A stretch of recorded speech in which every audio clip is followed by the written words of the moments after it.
Hello YouTube, this will be Excalibur Myth Busting Episode 5. And if you've probably seen from the title, you might be a little confused, because this is something that I believe, and that I test quite regularly, and I think in the spirit of myth busting, what we will do is have a video about it. So what is the myth? The myth is that Brief Respite, or some sort of energy to shield conversion, is effectively required on Excalibur. Now, there's a caveat to this, because at level cap, this becomes a completely different story, and that's because of the way slash dash works.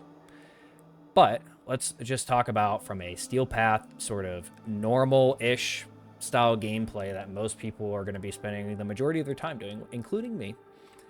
And I think the best way to do this is to show a build that I've already shown before, but what's different? We're using Dreamer's Bond instead. Why Dreamer's Bond? Because everyone gets it, I guess, just as a placeholder. Give us a little bit of healing, a little bit of energy. We're not going to be pulling out Exalted Blade in this sort of setup for very long, if we do. So notice we've got extra health, we've got extra shields, because what we aren't testing is whether or not you can die from health damage. What we were testing to see is, does that extra bit of shielding really assist with your ability to just survive normal hits in Steel Path? So in spirit of that, we're not using Vazarin or Naru, we're using Nariman. We don't have any sort of other way of getting shields on energy consumption. One thing I am going to use, because like I said, I'm not testing how long can I survive at low health, so what we do have is another source of healing here. Just showing the claws just for completion's sake. And then Archon Charge, just energy orb effectiveness. This one will give us some healing. And then a little bit of crit damage and casting speed as usual. So getting right into it. Use our standard test mission just to be consistent with this.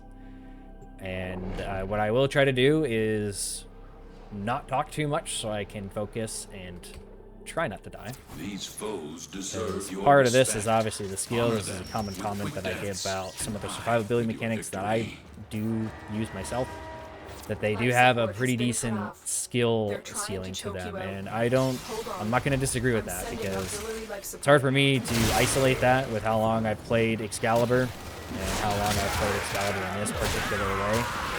So grain of salt there.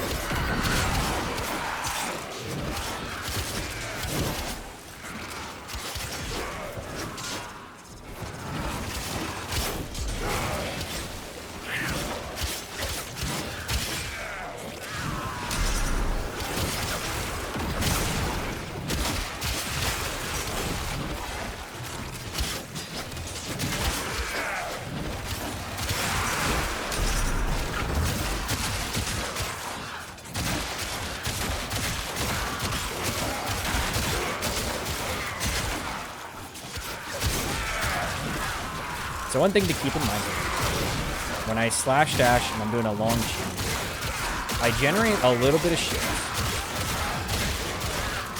So it depending on how long you chain with slash dash, it depends on if you get shield out of slash dash. This becomes extremely important when you're talking higher end content, where an enemy can very easily one-shot you through your full health, your full effective hit points. In a basic steel pack mission like this, is it as important? Well, we'll find out during this mission. What I will do is just go through a full 5-minute mission, because I wouldn't doubt it if we run into a problem with the Acolyte. Or right there.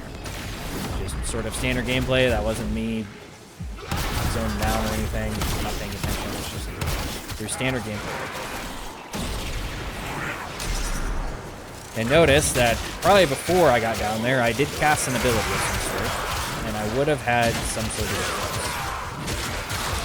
defense. So instead of being able to tank a few extra hits without it impacting my health, that can be the difference, the sole difference.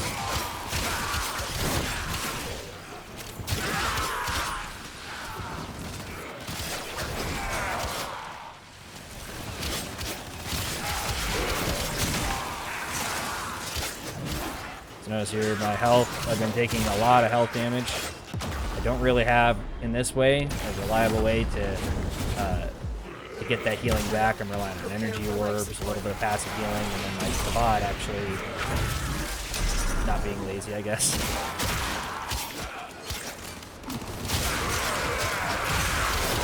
So I think that's a sufficient set of demonstration of, like, with this high amount of shields, where I should be able to generate some shields pretty quickly and get a decent shield gain each time I generate some shields.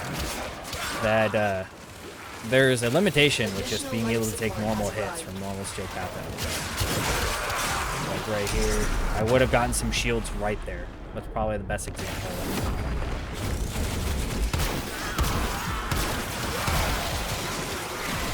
So what I'll do is we're just gonna abort this, and then I will go put on Brief Respite, and we'll repeat the same mission just to sort of show the one-to-one comparison there. Tenno, you will make an excellent hunter. Sure. Ignore that, please. Been playing a while.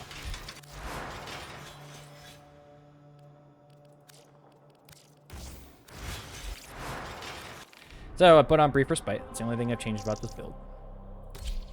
Instead of Dream Respond.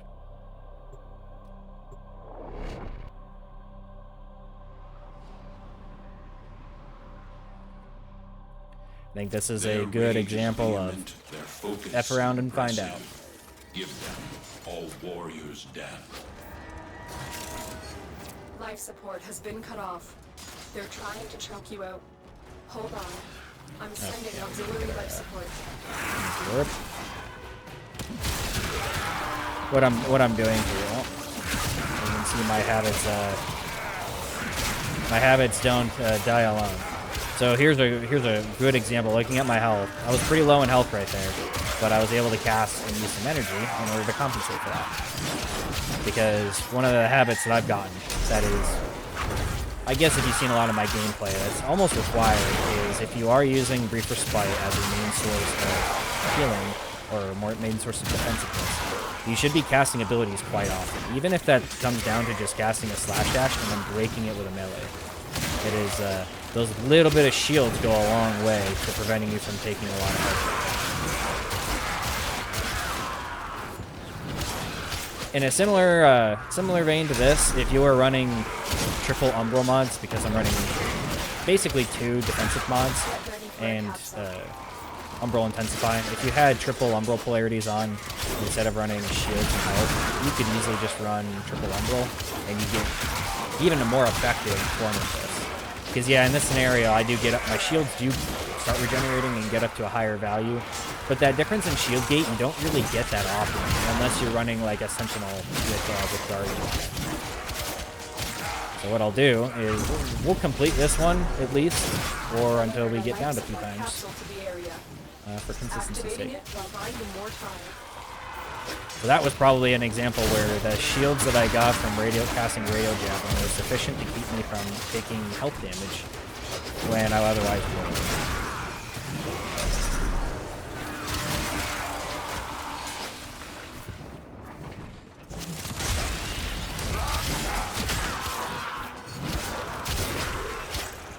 And in spirit of that, we're going to grab this guy.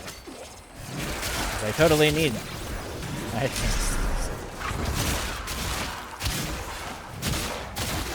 Half the time I end up giving away ITAN stars, because it's not like someone with the amount of endo that I have and the amount of duplicate mods that I have ever actually needs to use this skill tree. And all the mods that I already have maxed out. So.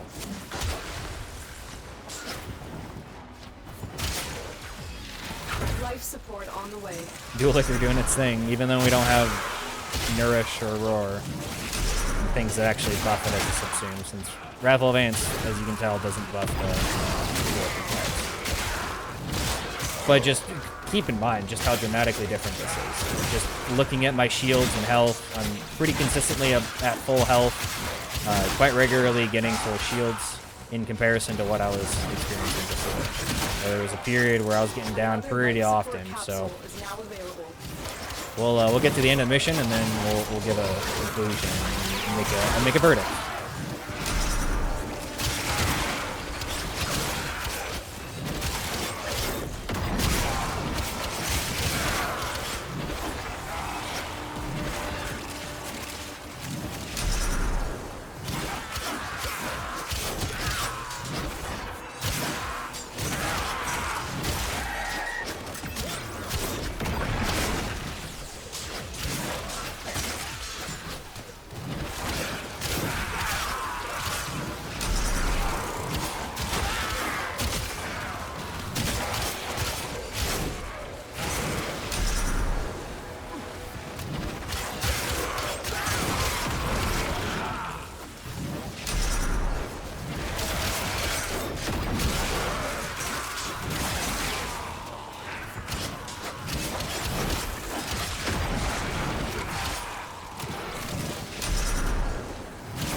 Alright, I'm definitely going to want to plus up my shields here. Make sure I have some shields before the Acolyte arrives. I don't know what killed him there, to be honest. But I'll take it. Learned my lesson about malice. I haven't really paid too much attention. The whole time I played this game, I haven't paid too much attention to what Acolyte does what. And I think that changes when you learn you can just roll and be fine.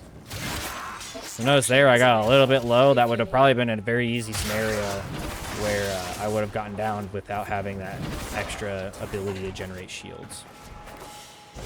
So I think that pretty much speaks for itself. You have learned here. If you've wondered. Well. And I'd say take this as a general concept. Whenever you get a recommendation from someone that's pretty cut and dry, just test it yourself. Even all the things that I say, feel free to challenge them and test them, because obviously it's very easy for someone to be wrong. We're all human. But I think in this scenario, that's a pretty good representation of why having Brief Respite on Excalibur, Brief Respite just being the easiest way to get it, because really there's no other thing in this mod slot, in your aura slot, that is that much better than having to stack like Augur secrets and all the other Augur mods. This is just, it's a great large value in comparison. Benefits your team in that scenario too. You can definitely help your team survive a lot better with it. So I'd say it's not a myth, and it's quite easily the truth.